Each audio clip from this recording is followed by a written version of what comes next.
Hey everyone, this is Tim from YourSixStudios. Today in this video, I'm going to show you how to get past the Welcome Back to PlayStation screen on your PlayStation 5.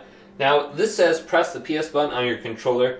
Now, if this doesn't work, go to your PlayStation 5 and hold down the power button.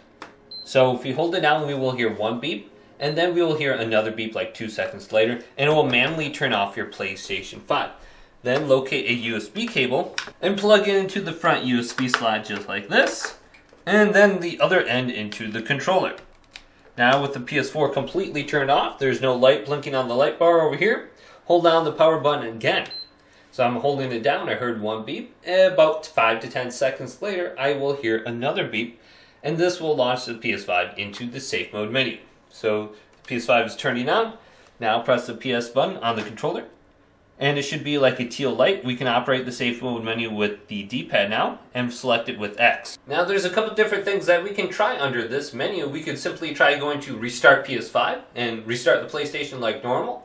Then we can also go to option number 6, clear cache and rebuild database. And then we can go to option number 2, rebuild the database. Now when you select this, it says it may take a few hours, but in my experience it only takes a few minutes to go ahead and do.